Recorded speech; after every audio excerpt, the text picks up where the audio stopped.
درود رفقا. گاهی تو شلوغی روز فقط یه غذای ساده و خوش‌طعم کافیه تا حال آدم جا بیاد. سیب زمینی و اسفناج ترکیبی که هم زود آماده میشه، هم مزه خوشایند و دلنشین داره. 100 از سیب زمینی رو به صورت حلقه نازک برش بزنید. این غذا برای 3 نفر در نظر گرفته شده. شما به اساس تعداد نفرات باید مواد رو کم یا زیاد کنید.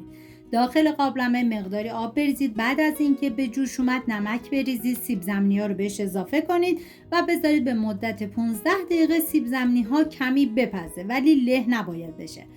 توی این فاصله میریم سراغ هویج. 1 عدد هویج متوسط رو با دنده ریز رنده کنید و 3 حبه سیر با دنده ریز باید رنده بکنید و اینکه به هیچ عنوان پودر سیر رو جایگزین سیر تازه نکنید، چون سیر تازه طعم این غذا رو فوق العاده خوشمزه تر میکنه. داخل تابه 50 گرم کره بریزید و بعد از اینکه داغ شد سیر رنده شده رو بهش اضافه میکنیم و هم میزنیم و میذاریم تا سیر یه تفت خیلی مختصری بخوره. من اندازه ها رو هم در طول ویدیو میگم، هم داخل دیسکریپشن نوشتم. هویج رنده شده رو میریزم، هم میزنم و میذارم تا هویجم یه تفت خیلی مختصری بخوره. ما نیاز به 2 قاشق غذاخوری آرد داریم که زمانی که آرد رو اضافه کردیم باید بذارید به مدت 1 دقیقه با حرارت خیلی کم آرد تف بخوره. واقعا من هرچی از عطر و طعم خوشمزگی این غذا بگم کمه. باید خودتون حتما دست به کار بشین و درست کنید. نیاز به 2 لیوان شیر داریم که من مرحله شیر رو بهش اضافه میکنم و میذارم زیر حرارت خیلی کم باشه و میریم سراغ اسفناج. نیاز به 300 گرم اسفناج داریم که باید ریز ریز خوردش بکنیم. واقعا یه ترکیب عالی و فوق العاده خوشمزه.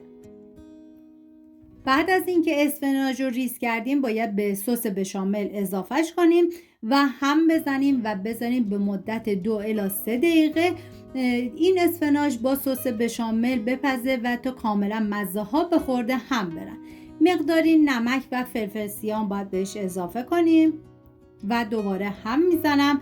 اسفناج از اون سبزیایی هستش که با وجود سادگی ارزش غذایی بالایی داره، پر از آهن، فیبر و ویتامین های ضروری و خیلی خوبه که به هر طریقی ازش استفاده کنیم که بچه‌هام دوست داشته باشن. بعد از 3 دقیقه به این غلظت که رسید یعنی کافیه و باید دیگه حرارت رو خاموش کنیم، چون بعد از سرد شدن کمی سفت میشه. حالا ظرفی که میخواد بذارید داخل فرن، من لایه اول سیب زمینی ریختم و بعد لایه بعدی از اسفناج که شما به سلیقه خودتون میتونید لایه اول سیب زمینی بریزید، لایه بعد پنیر پیتزا و لایه بعدم اسفناج و همینطوری ادامه بدید تا لایه آخر پنیر پیتزا باید باشه که من فقط یه لایه سیب زمینی ریختم و لایه بعدی اسفناج و لایه آخرم از پنیر پیتزا استفاده کردم که بعد از ریختن اسفناج باید کاملا سطحش رو صاف کنید. و من از 120 گرم پنیر پیتزا استفاده کردم که بازم میزان پنیر پیتزا توی این مرحله کاملا دست خودتونه.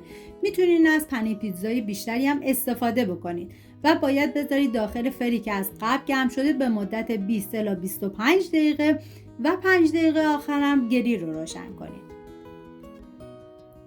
این هم از یک غذای ساده و خوش‌طعم که فقط با چند قلم مواد ساده درست شده. اگه امتحانش کردین خوشحال میشم نظرتون رو بدونم. سپاس از همراهی همیشگیتون. امیدوارم همیشه طعم‌های خوب، حال خوب براتون بسازه. تا درودی دیگر، بدرود.